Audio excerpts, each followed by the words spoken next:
কুমারের তৈরি করা মাটির কলসিতে কেউ যদি মনে করে যে একই কলসিতে এক সাইডে সাদা রঙের পানি রাখবো আর এক সাইডে লাল রঙের পানি রাখবো, ওই কলসিতেই কেউ যদি মনে করে একদিকে আমি নীল রঙের পানি রাখবো, কেউ যদি মনে করে ওই কলসির ভিতরে মার হাত পাশা মার রাখবো, একটু বলেন ওই একটা কলসির ভিতরে 4 রকম পানি রাখা সম্ভব হবে কি হবে না? ভাষা মানে বুঝতে পারলেন না? আমি কিন্তু ওয়াজ করি না, একটু ভিতা বাদ দিচ্ছি বক্তার জন্য। একটা কলসির ভিতরে 4 রকম পানি ভরা কি যাবে? লাল রঙের পানি, সবুজ রঙের পানি, আপনার কি বলে হলুদ রঙের পানি যদি মনে করেন যে একটা কলসিতে ভরে রাখবো বা ভরবো, তো একটা কলসিতে 4 রঙের পানি রাখা সম্ভব নয়। নীল রাখতে গেলে নীলই রাখা হবে, সবুজ রাখলে সবুজই রাখা হবে, সাদা রাখলে সাদাই রাখতে পারেন। একই কলসিতে যেমন কয়েক কালার বা রং জাতীয় পানি রাখা সম্ভব নয়। আমাদের যিনি পয়গম্বর আকা মুস্তাফা নবী মুহাম্মদুর রাসূলুল্লাহ জোরে পড়েন সাল্লাল্লাহু তাআলা আলাইহি ওয়াসাল্লাম, তিনি বলেছেন একটা কলসিতে যেমন কয়েক রঙের পানি রাখা আদৌ সম্ভব নয়, ঠিক তেমনি চারি অন্তরে চারি দিল কানে আল্লাহর ভয় থাকবে, চার অন্তরে খোদার ভয় বিরাজ করবে। আমাদের পয়গম্বর মুস্তাফা নবী বলেছেন আল্লাহকে যে ব্যক্তি ভয় করে নেবে সেই ব্যক্তির দ্বারাতে আর কোনোদিন কোনো গুনাহ বা পাপ আদৌ করা সম্ভব নয়। খোদার যদি ভয় থাকে আপনার দ্বারাই গুনাহ হবে না, আল্লাহর যদি ভয় থাকে আপনার দ্বারাই কোনো পাপ হবে না।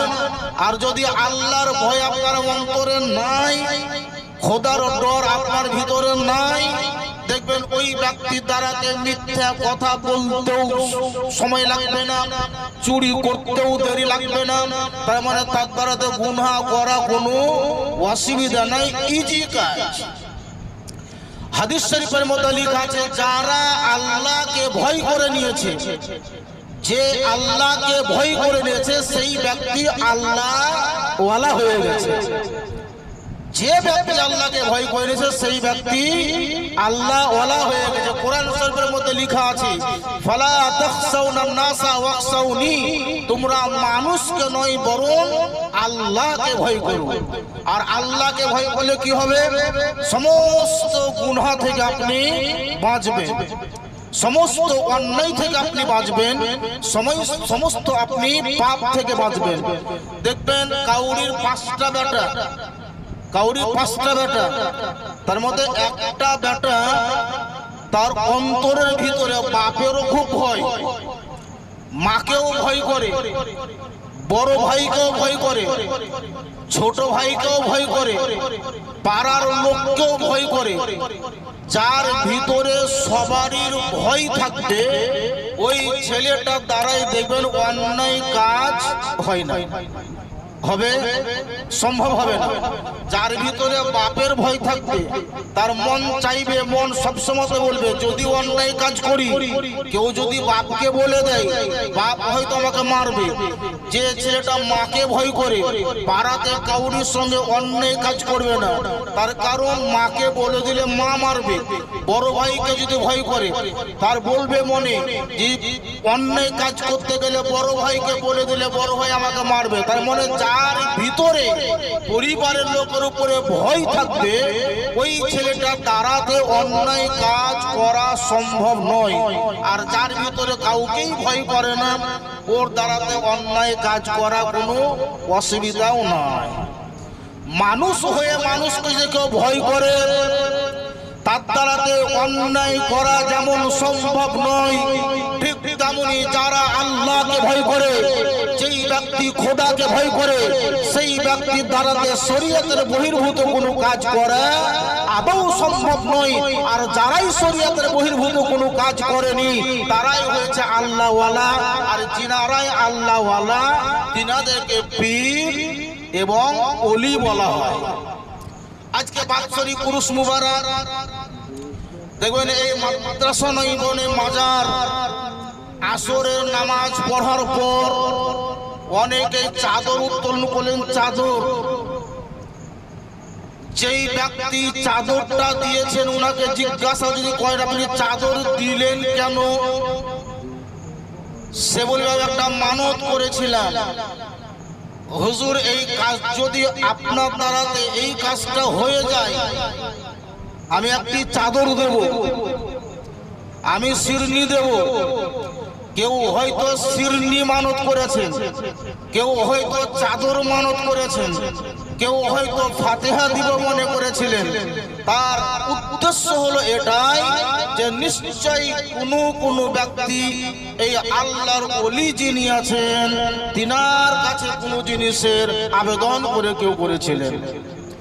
সুন্নি সহিহুল আকীদার মুসলমান যারা, তারা প্রত্যেকটা জিনিস একটু ওসিলা দিয়েই নেওয়ার চেষ্টা করে। যার জন্য আমরা মাজারে যাই, বাজারে কম যাই, মাজারে গিয়ে একটু আবেদন করি, হুজুর আমি গুনহগার, আমার দোয়া কবুল নাও হতে পারে, আমি পাপী, আমার দোয়া কবুল নাও হতে পারে, তাই হুজুর আপনার কাছে এসেছি, একটু আপনি আমার জন্য দোয়া করেন, আমার এই কাজটা যেন হয়ে যায়। আচ্ছা বলেন, অনেকেই মাজার শরীফে গিয়ে মাজারে মানত করা ব্যক্তি এখানে কেউ আছে না নাই যে হুজুর আমার এই কাজটা হয় না, একটু দোয়া করেন যেন কাজটা হয়ে যায়? অনেকে হয়তো বাচ্চা কাউরির হয় না, যার জন্য মাজারে গিয়ে একটু দুয়ার জন্য আবেদন করা হয়। আজ বর্তমান পিরিয়ডে বাতিল ফিরকা যারা, তারা এই সমস্ত সুন্নি সহিহুল আকীদার মুসলমানদেরকে ঈমানকে লুণ্ঠন করার জন্য সহজে একটি কথা বলে দেয় যে মাজারে যাওয়া শিরক, মাজারে যাওয়া বেদাত। এই বেদাত আর শিরক শোনার পরে আমরা একদম ধীরকে যাই। কোরআন শরীফ উঠান, একটি কিতাব আছে, এই কিতাবের নাম হচ্ছে আপনার সচ্চি হিকায়াত। এই কিতাবে লেখা আছে বিখ্যাত একজন পয়গম্বর যিনার জন্য আল্লাহ তাআলা একটি কিতাব দিয়েছিলেন, কিতাবটির নাম হচ্ছে ইনজিল। যে নবীর উপরে কিতাব দিয়েছিলেন ইনজিল, তিনার নাম হযরতে ঈসা আলাইহিস সালাম। ঈসা নবীর নাম শুনেছেন না শুনেননি? ঈসা নবীর নাম শুনেছেন? খুঁটিতে ধাঁধা লাগায়, একটু উঠান তো, খুঁটিতে ধাঁধা ভুলেন না। চোখ বন্ধ মনে ঘুর গেল, মাথা নিচু করা মানে গেল, চোখ বন্ধ করা মানে শেষ। চোখ বন্ধ করেন না, আসছে একদম আজকের স্টেজের বক্তা। বলছিলাম একজন পয়গম্বর যিনার নাম ঈসা আলাইহিস সালাম। ঈসা আলাইহিস সালামের মা যিনি, তিনার নাম হযরতে মারিয়াম রাদিয়াল্লাহু তাআলা আনহা। ঈসা নবীর মায়ের নাম কি বললাম? কি নাম বললাম? মারিয়াম রাদিয়াল্লাহু তাআলা আনহা। একটু মশলা বলে দেয়, মশলা নয় একটু কথা বলে দেয়। কোরআন শরীফে দেখবে একটি সূরা আছে, সূরাটির নাম সূরায়ে মারিয়াম। সূরাটির নাম কি বললাম? সূরায়ে মারিয়াম। কাউরি যদি সন্তান না হয়, এই সূরা মারিয়াম 21 দিন মুসাল্লায় বসে, 21 দিন মুসাল্লায় বসে এই সূরা মারিয়ামকে পড়ার পর একটা গ্লাসে ধারণ করা পানিতে ফুঁক মেরে দিলেন। 21 দিন ফুঁক মারার পর ওই পানিটা যদি আপনি পান করেন, আল্লাহ চাহে তো আপনাকে সন্তানের মা ও বাপ বানিয়ে দেবে। কাউরি শরীর যদি পাতলা খিটখিটা হয়ে যায়, মোটাই না, কেউ যদি সূরা মারিয়ামকে 21 দিন পড়ার পরে শরীরে ফুঁক মেরে দেয় আর ওই গ্লাসে ধারণ করা পানি 21 দিন পড়ার পর পান করে, আল্লাহ চাহে তো তার শরীর সুস্থ এবং স্পষ্ট হয়ে যেতে পারে। বলছিলাম ঈসা নবীর মা যিনার নাম হযরতে মারিয়াম রাদিয়াল্লাহু তাআলা আনহা, হযরতে মারিয়াম রাদিয়াল্লাহু তাআলা আনহার মা, তার মানে ঈসা নবীর নানি, ঈসা নবীর নানি মারিয়াম রাদিয়াল্লাহু তাআলা আনহার মা একদিন আল্লাহকে বলছেন, আল্লাহ এতদিন হয়ে গেল আজ পর্যন্ত কোনো সন্তান হলো না, ওগো আল্লাহ তুমি আমাকে একটা সন্তানের মা বানিয়ে দাও। মারিয়াম রাদিয়াল্লাহু তাআলা আনহার মা আল্লাহকে বললেন, আল্লাহ তুমি যদি আমাকে একটা সন্তান দাও, সেই সন্তানটি ছেলেই হোক অথবা মেয়েই হোক, যেই হবে না হোক না কেন, তাকে আমি তোমার মসজিদে সেবা করার জন্য হেবা করে দেব। এই মানব করলেন কে? ঈসা নবীর নানী মারিয়াম রাদিয়াল্লাহু তাআলা আনহার মা। মারিয়াম রাদিয়াল্লাহু তাআলা আনহার জন্মের পূর্বে আল্লাহর কাছে আবেদন করলে, রব্বুল আলামিন আপনি তুমি আমাকে মা বানিয়ে দাও। সন্তান যদি একবার একটা হয়ে যায়, ছেলে হোক আর মেয়ে হোক না কেন, তোমার ঘর মসজিদের সেবা করার জন্য আমি তাকে হেবা করে ছেড়ে দেব। আল্লাহ তাআলা খালনাতে কায়নাত হযরতে ঈসা নবীর নানী হযরতে মারিয়াম রাদিয়াল্লাহু তাআলা আনহার মায়ের দোয়াটা আল্লাহ যেন কবুল ও মঞ্জুর করে নিলে। এতদিন হয়ে গেল সন্তান হয়নি, যখনই আল্লাহর কাছে মানত করলে রব্বুল আলামিন সন্তান যদি হয় তো মসজিদে আমি হেবা করে দেব। আল্লাহ দোয়া কবুল করলেন, সন্তান জন্ম ধারণ করলো গর্ভের মাঝে। সন্তান 10 মাস 10 দিন গর্ভে লালিত পালিত হলো। আল্লাহর হুকুম হলো, দুনিয়ায় যার আবির্ভাব ঘটলো, উনি মানত করেছিলেন, দোয়া চেয়েছিলেন, ওগো রব্বুল আলামিন খাল্লাকে কায়নাত আমি যদি সন্তানের মা হতে পারি, আমি তোমার মসজিদে সেবা করার জন্য আমি হেবা করে দেব। এটাই ছিল তিনাদের জন্য মানত। ও বেরাদান ইসলাম মুআজ্জাজ সামাইনে কেরাম, তদানীন কালে কেউ যদি কিছু মানত করেছে, কেউ বলেছে আল্লাহ আমি 3টা রোজা করব, কেউ বলেছে আল্লাহ আমি নফল নামাজ পড়ব, ওগো রব্বুল আলামিন আমার এই কাজটা যদি হয়ে যায় আমি 10 দিন ধরে রোজা করব। কেউ তো বলেছে নফল নামাজ পড়ব, কেউ তো বলেছে দান খায়রাত করব। এইরকম ছিল তিনাদের মানত। আর আল্লাহ রাব্বুল আলামিন খালনাকে কায়নাত তিনাদের দোয়াকে অবশ্যই আল্লাহ কবুল ও মঞ্জুর করেছে। এখন আমাদের মানত দেখেন, আমাদের মানত মনে রাগ দুঃখ করবেন না। সাপোজ ধরেন কাউরির বাড়ির কোনো বহুর বেটা বেটি কিছু হয় না, দেখা গেল কোনো কৌশলে আল্লাহ তাআলা তাকে একটা বেটা বেটির মা বানিয়ে দিয়েছে। প্রতিবেশী কোন একজন দরদি, ওই দরদের বাড়িতে চলে এলো, আমি মানত করেছিলাম যে তোমার বেটা বেটি হয়তো তোমাকে পাথর চাপড়িতে আমি খাসি দিতে বলবো। বেটা বেটি হলো কার, আর মানত করেছে যদি তোমার সন্তান হয় তো তোমাকে পাথর চাপড়িতে 2টা মুরগ দিয়ে করাবো। অন্য জুনা মানত করলো, আর অন্য জুনা মানত যদি না করে আরো তো মানত করলো যে পাথর চাপড়িটা খাসি দেব, রূপরামপুর সাওয়াল বাবার মাঝের 2টা মোরগ দেব।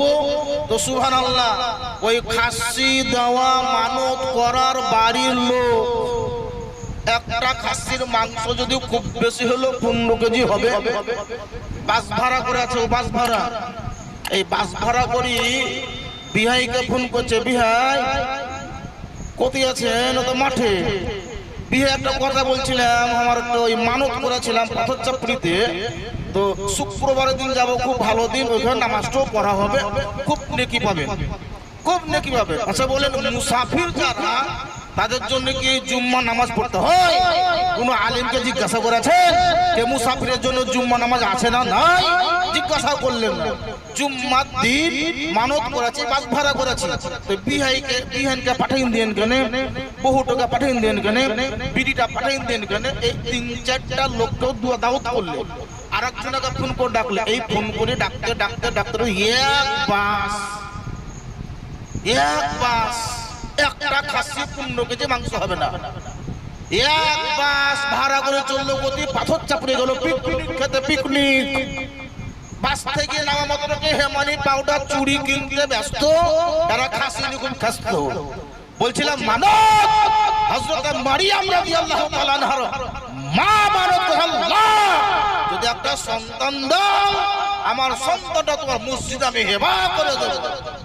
সন্তান হলো হযরত মারিয়াম রাদিয়াল্লাহু তাআলা আনহার মা মারিয়ামকে একটা সাদা কাপড়ে ঢেকে আঁচলের ভিতরে রেখে যেই মসজিদে হেবা করব বলে উনি নিয়ে গেছিলেন, ওই মসজিদের দরজার বাইরে তিনি দাঁড়িয়ে আছেন। অনেকে পানি পড়ার জন্য যায় ইমাম সাহেবের কাছে ফুঁক নেওয়ার জন্য। হযরত মারিয়াম ঈসা নবীর মা যিনি, তিনি কাপড়ে ঢাকা, তিনার মা দরজার বাহিরে যেন দাঁড়িয়ে আছেন।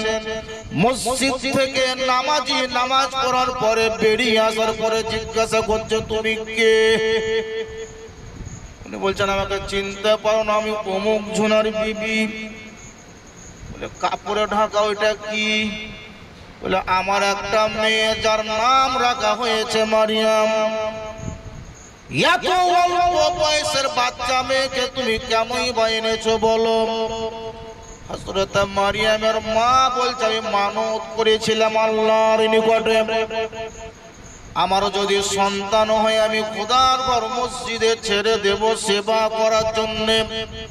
তাই আল্লাহ আমার দোয়া কবুল করেছেন, আমি আমার মানতকে পূর্ণ করার জন্য তিনার ঘর মসজিদে আমি ছেড়ে দেব বলে নিয়ত করে নিয়ে চলে এসেছি। একজন নামাজি বলছে আমাকে দাও, তোমার পিটি বা মেয়েটা আমাকে দাও, আমি লালিত পালিত করব। আর একজন নামাজি বলছে না না, তোমার মেয়েটা আমাকে দাও, আমি লালিত পালিত করব। আর একজন বলছে তুমি আমাকে দাও, আমি লালিত পালিত করব। তদানীকালে মসজিদের মোতাওয়াল্লি যিনি ছিলেন তিনি একজন আল্লাহর নবী, তিনি আল্লাহর একজন পয়গম্বর, যিনার জিকির আল্লাহ কোরআন শরীফের মধ্যেই লিখে দিয়েছেন, যিনার নাম হলো হযরত জাকারিয়া আলাইহিস সালাম। কি নাম বললাম? হযরত জাকারিয়া আলাইহিস সালাম। তিনি ওই যুগের মসজিদে ছিলেন, মোতাওয়াল্লি ছিলেন, ইমাম ছিলেন, সেক্রেটারি ছিলেন, দেখাশোনা সব দায়িত্ব ওনার। উনি বেরিয়ে আসলেন, কি ব্যাপার? বলে মেয়েটা একটা বাচ্চা মেয়ে নিয়ে এসেছে মসজিদে হেবা করার জন্য। যখনই দেখলেন যে মেয়েটা কে কে দেখা গেল, তো যে বাচ্চা মেয়েটাকে কোলে করে যিনি নিয়ে আছেন তিনারই বহিন জামাই, যিনি একজন নবী, যিনার নাম জাকারিয়া আলাইহিস সালাম, তার মানে হযরত মারিয়ামের খালু। হযরত জাকারিয়া আলাইহিস সালামের স্ত্রী আর হযরত মারিয়ামের মা দুই বোন, তার মানে মারিয়াম রাদিয়াল্লাহু তাআলা আনহার খালু। উনি একজন নবী, ওনার বয়স প্রায় ৮০ থেকে ৮৫ বছর বয়স। সন্তান এখনো তিনার হয়নি, তিনিও নিঃসন্তান। হযরত জাকারিয়া আলাইহিস সালাম তিনি মারিয়াম রাদিয়াল্লাহু তাআলা আনহার মাকে বলছেন বুবু ওই মেয়েটি আমাকে দাও, যেহেতু মসজিদের দায়িত্ব আমারই হাতে আছে, তার মানে আমাকেই দিতে হবে। হযরত জাকারিয়া পয়গম্বর আলাইহিস সালাম তিনি মারিয়াম রাদিয়াল্লাহু তাআলা আনহাকে বাহুতে নিলেন, মসজিদের ভিতরে একটা ছোট্ট ঘর তৈরি করলেন, ওই ঘরের ভিতরে ওনাকে রাখলেন। কে দেখবে, কে দেখাশোনা করবে, কে দুধ পান করাবে, কে গোসল দিয়ে দেবে, কে শরীরে তেল লাগিয়ে দেবে, সব দায়িত্ব হযরত জাকারিয়া আলাইহিস সালাম তিনি নবী হওয়ার পর নিয়ে নিলেন। ছোট্ট একটি ঘর, ঘরের ভিতরে ওনাকে ভরে দিলেন। যতক্ষণ পর্যন্ত উনি থাকতেন ততক্ষণ পর্যন্ত হযরত মারিয়ামকে দেখতেন। আর যখনই উনি মসজিদ থেকে বেরিয়ে যেতেন, মসজিদের দরজা এমনি করে টেনে জিরজির লাগাই তালা বন্ধ করে বাড়ি যেত। কেউ মসজিদে নাই, তালা বন্ধ। এখন একটা বাচ্চা সন্তান বড় হতে যত সময় লাগে, 1 বছরে হযরতে মারিয়াম রাদিয়াল্লাহু তাআলা আনহাকে আল্লাহ 1 সপ্তাহতে অতখানি কি বড় করে দিতেন। হযরত জাকারিয়া পয়গম্বর আল্লাহর একজন নবী, তিনি মারিয়াম রাদিয়াল্লাহু তাআলা আনহাকে ঘরের ভিতরে ভরে তালা লাগিয়ে চাবি পকেটে ভরে চলে গেলেন বাড়ি। বাড়ি থেকে হযরত মারিয়ামকে দেখবেটা ভুলেই গেছে। কয়েক ঘন্টা পর, একদিন দুদিন পর মনে পড়ে গেলাম তো মারিয়ামকে ঘরে ভরি আলছি, পানি দেওয়া হয়নি, কিছুই দেওয়া হয়নি, বোধহয় কি মেয়েটা মারা যাবে। একদম ছুটে আসার পর উনি তাড়াতাড়ি পকেট থেকে চাবি বাহির করার পর তালা খুলে জিজিরটা টেনে দরজা দুটো পাল্লাকে ওপেন করার পর সর্বপ্রথম হযরত মারিয়ামের দিকে তাকিয়ে দেখছে, দেখি মেয়েটা বেঁচে আছে না মারা গেল। দরজা ওপেন করা হলো, একটু মুখটা ভিতর দিকে সুবহানাল্লাহ উকি মারলো, দেখি মারিয়াম কোন অবস্থায় আছে। তো সর্বপ্রথম হযরত জাকারিয়া নবী দেখলেন হযরত মারিয়াম বসে আছেন, আর হযরত মারিয়াম রাদিয়াল্লাহু তাআলা আনহার সামনে বিভিন্ন ফল, ও টাইমের ফল, ও সময়ের ফল, বেমৌসুম ফল। এখন যেমন আমের সিজন নয়, যদি আম পাওয়া যায় মানে ও টাইমের ফল। এখন যদি লিচুর সময় নাই, লিচু পাওয়া যায় মানে অসময়ের ফল। হযরত জাকারিয়া পয়গম্বর দরজা খোলার পর যদি উনি দেখলেন তো মারিয়াম রাদিয়াল্লাহু তাআলা আনহার নিকটে খামচাতে সাজা আছে, বিভিন্ন রকমের ফল ফোড়া দিয়ে সাজা আছে। যেই ফলের টাইম তখন ছিল না, হযরত জাকারিয়া নবী আলাইহিস সালাম তিনি মারিয়ামকে বলছেন, বেটি মারিয়াম, আমি তো তোমাকে দরজা বন্ধ করে চলে গেলাম, তালা তো আমি নিজে লাগালাম, চাবি তো আমার কাছে ছিল রে বেটি, আমি ছাড়া দরজা যেন কেউ খোলেনি।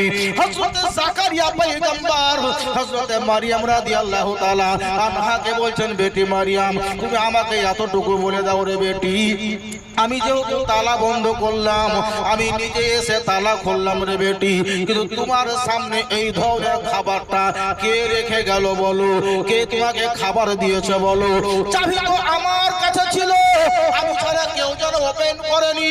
ও মারিয়াম বলো, তোমাকে খাবারটা দিয়েছে কে? হযরত মারিয়াম রাদিয়াল্লাহু তাআলা আনহা তিনি বললেন, খালু গো, চিন্তা করিও না, মন খারাপ করিও না, চিন্তা করার কোনো কারণ নয়, যে রব্বুল আলামিন আসমান থেকে খাদ্য প্রদান করেন, যে রব্বুল আলামিন গোটা জগতের মানুষকে খাবার দিয়েছেন, যে খাল্লাকে কায়নাত আল্লাহ আমাকে মায়ের গর্ভে খাদ্য প্রদান করেছেন, ওই রব্বুল আলামিন আমাকে আমার ঘরে আল্লাহ যেন খাবার পাঠিয়ে দিয়েছে। আল্লাহুম্মা সাল্লি আলা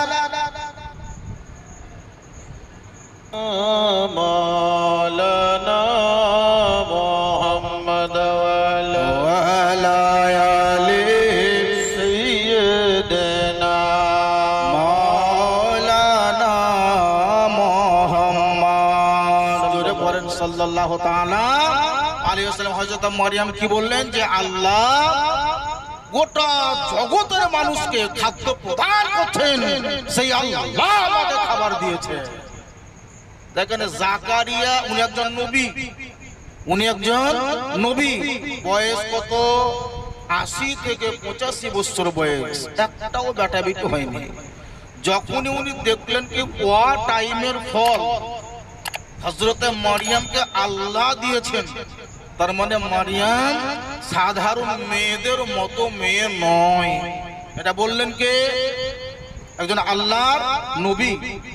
মারিয়াম সাধারণ মেয়েদের মতো মেয়ে নয়, তার মানে ভিন্ন ধরনের মেয়ে, তার মানে এর ক্ষমতা আলাদা, এর সম্মান আলাদা, এর পাওয়ার আলাদা। হযরত জাকারিয়া পয়গম্বর তিনি চিনে নিয়েছেন, যে ঘরের ভিতরে হযরত মারিয়ামকে নবী জাকারিয়া আলাইহিস সালাম রাখতেন, হযরত জাকারিয়া আলাইহিস সালাম আল্লাহকে বলেন, আল্লাহ ওগো রব্বুল আলামিন, তুমি যদি অসময়ের ফল মসজিদের ভিতরে ছোট্ট ঘরে বন্ধ দরজাতে মারিয়ামের সামনে খামচাই দিতে পারো, আল্লাহ আমার বয়স 80 বছর হয়ে গেল, আমি এখন পর্যন্ত কোনো বেটা পেলাম না, এখন পর্যন্ত কোনো মেয়েও পেলাম না। আল্লাহ, আমার যদি কোনো বেটা বেটি না থাকে, আমার ইন্তেকালের পর আমার এই সংসার চালাবে কে? আমার এই সিংহাসন চালাবে কে? আমার এই গদি পরিচালনা করবে কে? আমার ঘরে বাতি জ্বালাবে কে? আল্লাহ কেউ নাই। এ রাব্বুল আলামিন, তুমি একটি সন্তানের বাপ বানিয়ে দাও। আমি মারিয়াম রাদিয়াল্লাহু তাআলা আনহার ওসিলাতে একটা সন্তান চাইছি। জোরে বলেন সুবহানাল্লাহ। দেখুন, মসজিদের ভিতরে যিনি চাইছেন ছেলে, বয়স কত? 80 বছর প্লাস। উনি একজন নবী, তথাপি হযরত মারিয়াম রাদিয়াল্লাহু তাআলা আনহাকে ওসিলা বানিয়ে একটা সন্তান চাইছে। আল্লাহ, এই মারিয়ামের ওসিলাতে, এই ঘরের ওসিলাতে তুমি আমাকে একটা বেটার বাপ বানিয়ে দাও। ওসিলা নিয়ে যদি সন্তান চাহাটা নাজায়েজ হতো, অবৈধ হতো, তাহলে পয়গম্বর জাকারিয়া নবী আদৌ ওসিলা দিয়ে উনি সন্তান চাইতেন না। দেনেওয়ালা যিনি, তিনি আল্লাহ। দেনেওয়ালা যিনি, তিনি আল্লাহ। কিন্তু আমরা কাউরের মাধ্যম দিয়ে আল্লাহর কাছ থেকে চাই।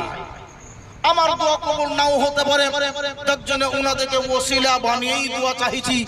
যদি ওসিলা বানিয়ে দোয়া চাহা কোনো জিনিস নেওয়া নাজায়েজ বা হারাম হতো, তো হযরত জাকারিয়া পয়গম্বর ওসিলা নিতেন না।